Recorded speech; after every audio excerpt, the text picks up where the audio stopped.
Les gars, les choses sérieuses ont commencé. On est en retard par rapport à cette rencontre qui se joue demain. On est très en retard. La Côte d'Ivoire est en avance sur nous en matière digitale et de communication. Je vous ai balancé il y a quelques heures des informations concernant la Fédération ivoirienne de football qui est en tas. Même les séances d'entraînement sont filmées. Chaque séance d'entraînement est filmée. On présente les joueurs, on fait tout. Vraiment, c'est du gros niveau là-bas en matière digitale. Vous voyez, donc nous, on va rattraper tout ceci rapidement. Côte d'Ivoire, Bénin. Proposition de schéma tactique à Guénotro. J'ai vu ce système de jeu sur une page Facebook, s'il vous plaît. C'est pas moi qui ai fait bien sûr ce système. Mais a priori, bon, on sait que le système de base de Guénotro, c'est le 4-3-3. Guénotro va boxer dans un 4-3-3. Maintenant, est-ce que ce sont les hommes là qui vont animer ce 4-3-3? Ce sont les réels hommes que la page a mis là, qui vont animer. On va essayer d'analyser et voir qui on peut mettre là. Et bon, en tout cas, en commentaire, vous pouvez proposer aussi votre système de jeu. Est-ce que Guénotro va réussir avec le 4-3-3? Est-ce qu'il va jouer avec le 3-5-2? Est-ce qu'il va jouer avec le 3-4-3? Parce que moi, vous voyez, à la fin de mes vidéos, je me présente l'URES premier, le 3 en 1 surdoué des finances, du foot business et de l'industrie musicale. C'est pas pour rien. Je maîtrise aussi les schémas tactiques en matière de trucs là parce que j'ai un parchemin, j'ai un diplôme d'entraîneur aussi, ce qui me permet de faire aisément ce travail d'information que je fais. La page met Obassa, Serge Obassa dans les buts. Bon, par rapport à Serge Obassa, moi je peux déjà confirmer que c'est pas lui qui va démarrer. C'est toujours Saturnin Alagbé qui va démarrer cette rencontre. Maintenant, si Guénotro met Serge Obassa, ne soyons pas surpris. Ça veut dire que dans le schéma de la page, Serge Obassa est passé de 3e gardien de but à 1er gardien de but. Vous voyez, c'est un peu ça. Donc, analysez déjà par rapport à Serge Obassa. En défense, la page met Cédric Moutondi et Roche Yohan.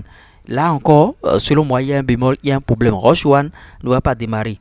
Parce que, est-ce que Guénotro a déjà vu Roche Yohan jouer avec Cédric une fois? Non, mais néanmoins, il a déjà vu, comment dirais-je, Tidjani, Mohamed Tidjani jouer avec Cédric Moutondi. Donc, j'opte beaucoup plus pour Cédric Moutondi, Mohamed Tidjani en défense centrale.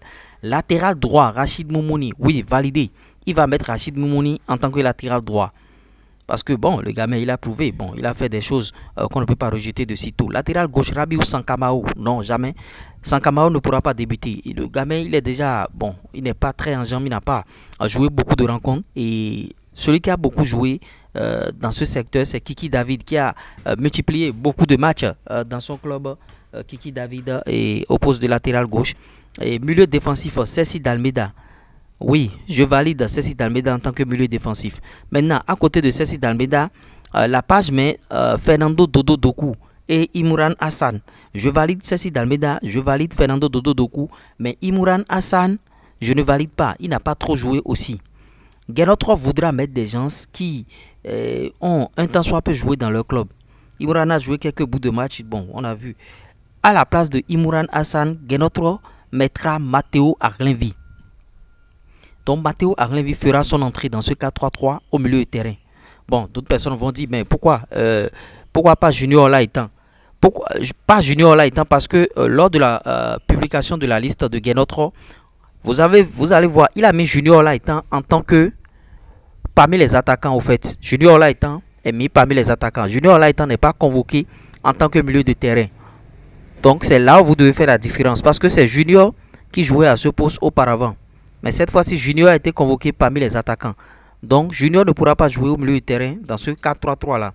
Donc, Ceci Dalmeda, milieu défensif, Fernando Dodo Doku et Matteo Arlenvi. Voilà le trio qui va jouer au milieu de terrain. Bon, Guénotro peut changer des trucs au dernier moment. Maintenant, devant en attaque, qu'est-ce qui va se passer? Andreas Rontondi sur le côté gauche. Oui, validé. Tosin Ayegun sur le côté droit. Oui, validé encore. Maintenant, Steve Mounier en attaque, oui, validé.